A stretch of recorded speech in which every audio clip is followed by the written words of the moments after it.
Hello everyone, my name is Bobby O'Perry. I am the CEO of BPerryFilms and the Artistic Creator Academy, and I'm proud to announce that today is my birthday, March 20th.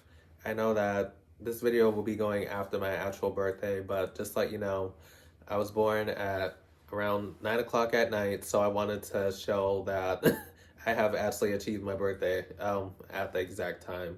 In this video, I'll be sharing 3 life lessons that I have learned over the years. Feel free to guess what my age is and stuff like that, but this video is supposed to be an inspiration to my younger self, especially to my 8-year-old self. So this is like a video diary and what I have learned over the past couple of years, aging and growing as an individual. So let's start with the first life lesson. Okay, my first life lesson that I have learned over the years is discipline. Discipline starts at a very young age. Like I had mentioned to you in previous podcast episodes, I started performing at age 3. I'd seen the Nutcracker for the first time, and my sisters used to dance around the house doing tap ballet and modern dance. And I told my parents that I wanted to get up on stage and be creative, just like the ballet dancers that I got to see on the Nutcracker. So a lot of people didn't know that I do have a performing arts background, as I had mentioned many of times that BPerryFilms is an arts and media marketing production company, and art is something that has always been a fundamental skill that I always tried to master to the best of my ability.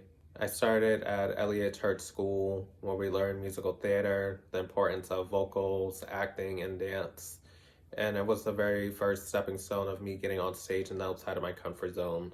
And dance was truly something that I'm grateful for. It has transformed my life and has given me so many opportunities over the years.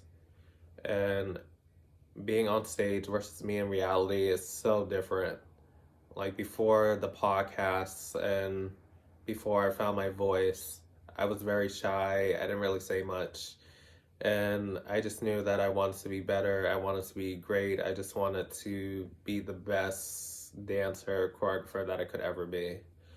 I remember going to the Alvin Ailey Dance Theater show, and I saw Revelations for the first time and some other various pieces. And for once, I finally seen people that look like me, and it was just great seeing people of color coming together for a great cause and trying to empower people. After that performance, I told my parents I wanted to put on shows. So this set right here used to be my dance studio, where I would put on performances. I used to charge $10 for kids, $20 for adults. I used to pay for the costumes, the lighting, the shower curtains, the rods, the lights, music, everything was all done by me in choreography. And I used to put on performances every year, save up money from chores and putting these shows together. And I remember my uncle asking me, how are you going to be a choreographer if you're shy? And I'm like, well, I don't know, but I just know I want to be one. So I kept challenging that every single day. I kept remembering what he had said. And my parents always telling us, be smart, be good, behave, be a good listener. Be a leader, don't be a follower. And that has always been on my mind. Talking about leadership and how it's important for you to set the tone in the room. Being a choreographer has given me opportunities to show my leadership skills and has empowered other dancers to perform at the highest potential. I always say to my classmates and also my students and anyone that I'm working with that no one is to arrive late, everybody's to work 100%. Everybody needs to show that they're really committed to what they need to do, because we're all replaceable and nothing is guaranteed for us to stay here for long term, because like I said, everybody's disposable. And you can kind of say that I'm really strict when it comes to being on time. I feel that when you show up on time and you're present in the moment, people respect you more, and it's about accountability and really showing that you're really here to work and do something great, because these people that are in the audience came and paid their money coming to see a great show and be entertained, leave with a big transformation, whether it's about romance, whether it's about education? What about history and such more things that go on when it comes to performing, using lighting, sound design, artistry, originality, and all those good components that make up a piece. I'm grateful for a show like Dance 100. One of my friends is on the show on Netflix, and it shows that being a choreographer is very tough. You don't know what's going to be thrown at you, whether they want you to do something that's abstract, like working with a triangle, working with different set designs, working with different dancers, working with different bodies, working with different backgrounds, getting the audience's energy and feeling one and connected with each other, and showcasing that stories can be told with mediums of movement, music, lighting, storyline. This is all components that make you an artist. When I came up with the Artistic Creator Academy, I thought everyone kept asking me, what do you do with your business? And I said, I do podcasting, I do webinars, speaking engagements, coaching, courses. And after saying all that, I was like, I just need to combine everything all together. And I thought of an artistic creator.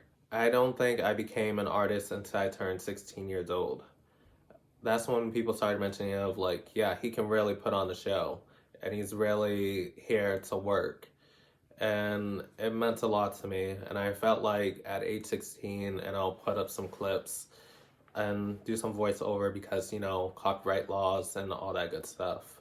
When I was 16 years old, I remember working with Desmond Richardson. He came up to my School Boss Nurse Academy for a master class. And I had expressed to him that I ran into creator's block. And that basically means that you have kind of like burnt out in a way where your creative juices aren't flowing anymore and you feel like you need something different. And for me, it was my environment. I felt like I have maximized all my resources, but I felt like I've been performing for so long that I kind of needed a mental break and needed to tone down a little bit. I came back to choreographing maybe a month later, and I got inspired by that conversation, and I created 5 different dance pieces all in a couple of hours. And I just remember senior year, I was like, when we're working on our senior dance piece, I needed to be or not to be. And I thought, why not make a video montage of my old work and put it on stage? And I'll put some clips on there. And the storyline basically was talking about 2 sides of me. One side that people don't get to see very often, which is the shy and reserved side, very soft and organic. And I wanted to showcase who I am beyond the stage.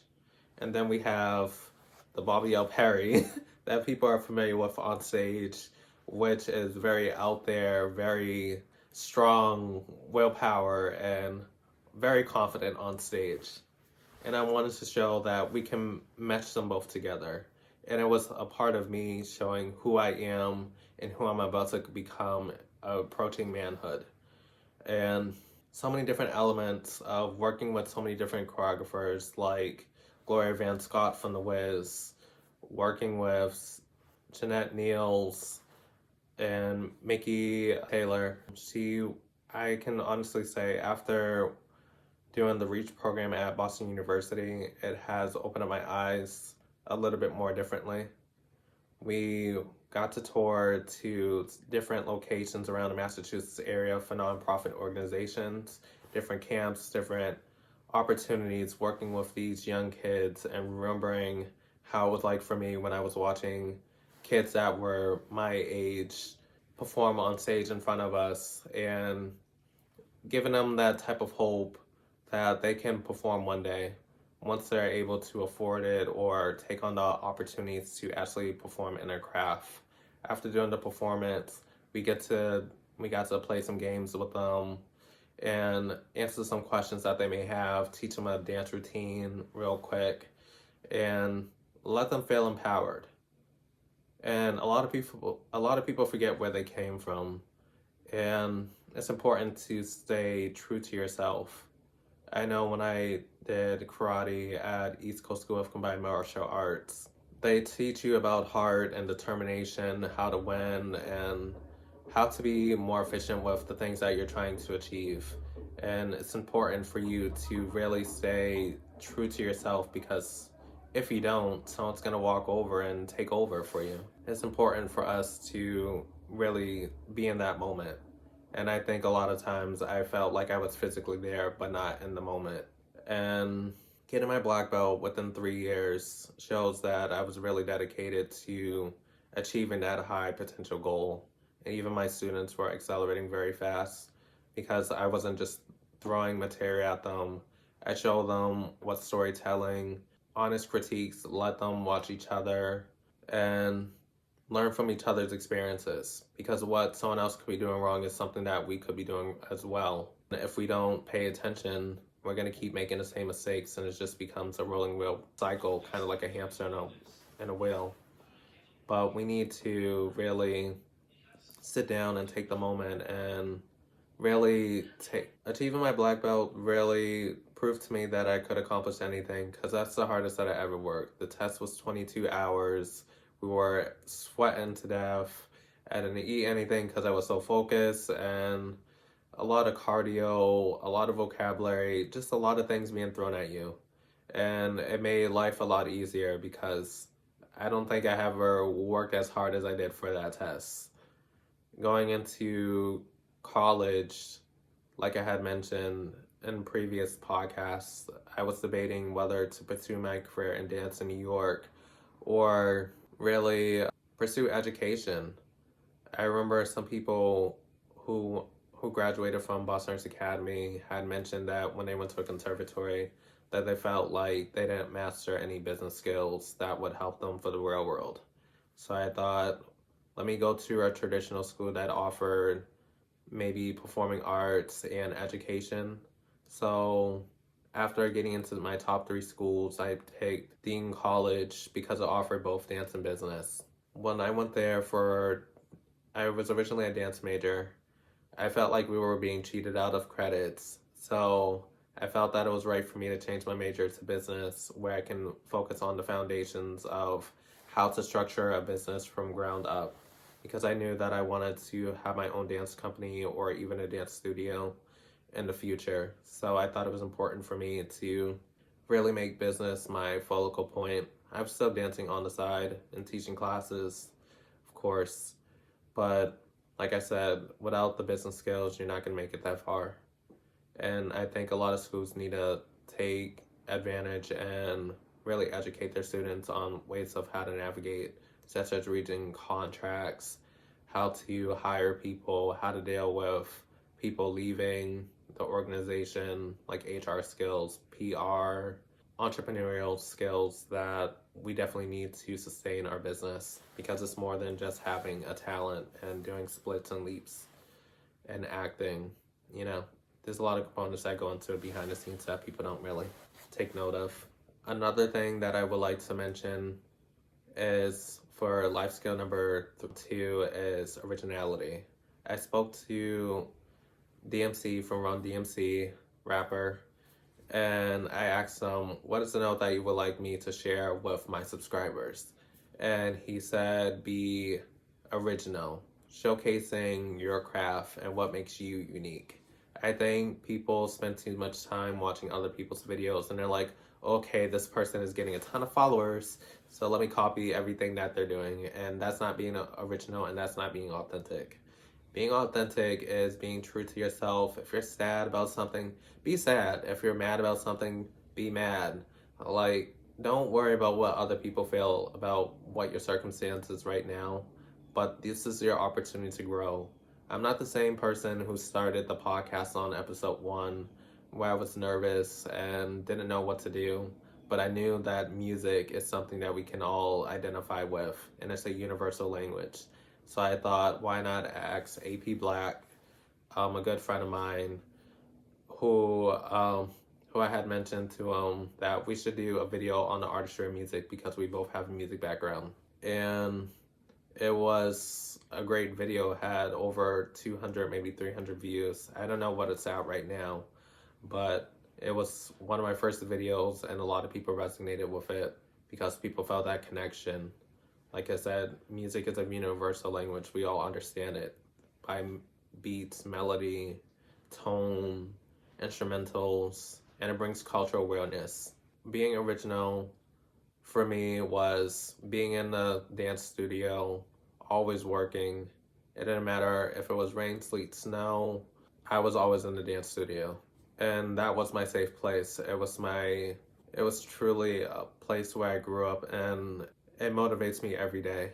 Life has been different, especially after losing my grandmother. She went to all my shows. She passed away April 30th of 2021 during the pandemic. I dedicated this business in homage of her legacy and what I have brought to the table. And what makes me an artistic creator is that I brought education, arts, and different mediums together. And being an artistic creator is a person who has mastered their craft and has turned it into a product or service. And I think BPerryFilms is a great example of that. And I want us to showcase people of different experiences, different lights, no matter where they come from, no matter what their sexuality is, no matter what their skin tone is, what their hair looks like. We want to see all of it. I want to embrace all your imperfections, your perfections that you feel like you have, and bring that to the table, because there's always someone in this audience who's watching these videos or listening to these videos to feel inspired. Leave all the baggage that you had in the past and focus on the future. We can't hold grudges on things that happened to us generations ago. We can make impact today. We can work together today. We can make changes today. Don't wait until tomorrow. At this very moment, I want you guys to really subscribe to this channel and share this video, because it could touch many lives and transform many people. The third life lesson that I have learned is support. Support, you're not gonna make it that far if you don't have it. Being a creator can be very hard. I know that we're in a stage of we have to have the most likes, we have to have the most clicks, we have to have the most fans, but does that truly make you happy? Do you feel like you're a hamster in a wheel? Do you feel like people are getting life is easy for some people and you have to work harder? There's a lot of elements of somewhat is that true, and sometimes it's not true. But support comes from within. You have to believe in yourself first. And then you have to try to build those relationships with people. Not everyone's going to buy your work, and not everyone's going to support everything that you do. But if you're consistent, like I talked to Free Marie from 106 Park a couple months ago, and she lives life to the fullest. She shows that she's authentic, she can be funny, she can be just a unique person that's filled with love and support. I got to meet Bill T. Jones.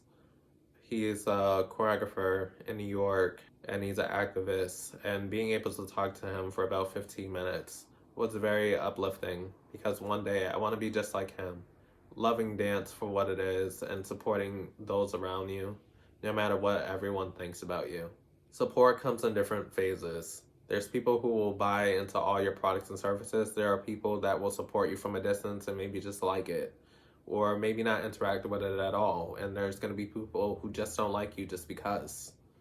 But it's not for you to figure out why they didn't like you. Focus on the people who do support you and that you could be transforming their lives for. Coming back to the dance studio was very hard in the beginning, dealing with the things that you see in the mirror, and the mirror is supposed to be your best friend, but it can be your enemy, especially if you're detailed like me, where you look at your imperfections and try to make it become a perfection and get rid of all your insecurities that you feel. And being in a safe space where people just want to grow and support one another and showcase love and all those things. It's not a competition.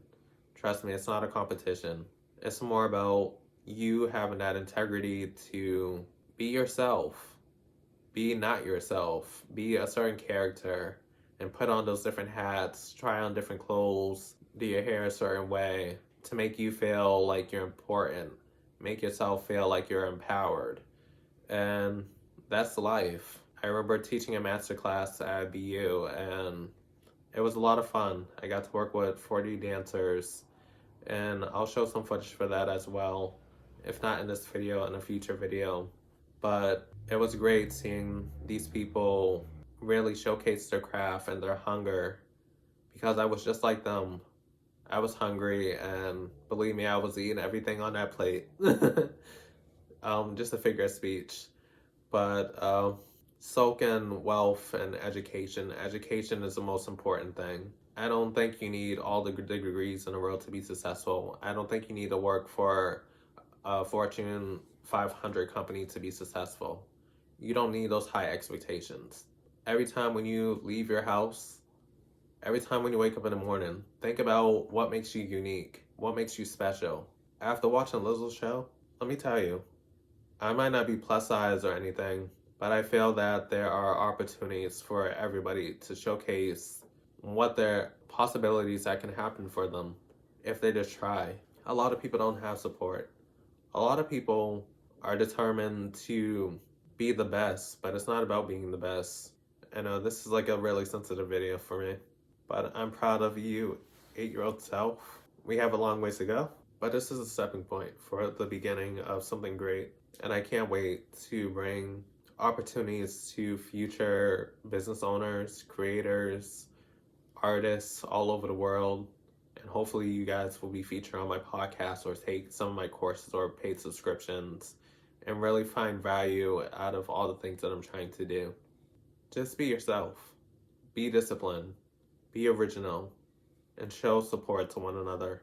I want to thank all the different brands that I have worked with, and even some of the brands that I have pre-recorded work that's coming out soon. There's a lot that I want to say in this video, but I don't want it to make it too long. But these are the 3 life lessons that I have learned over the course of the years. I want you guys to share this video, subscribe to my YouTube channel, subscribe to my Clubhouse, my Instagram, and on TikTok, BPerryFilms, and thank you for listening to this video. Hopefully it comes out well.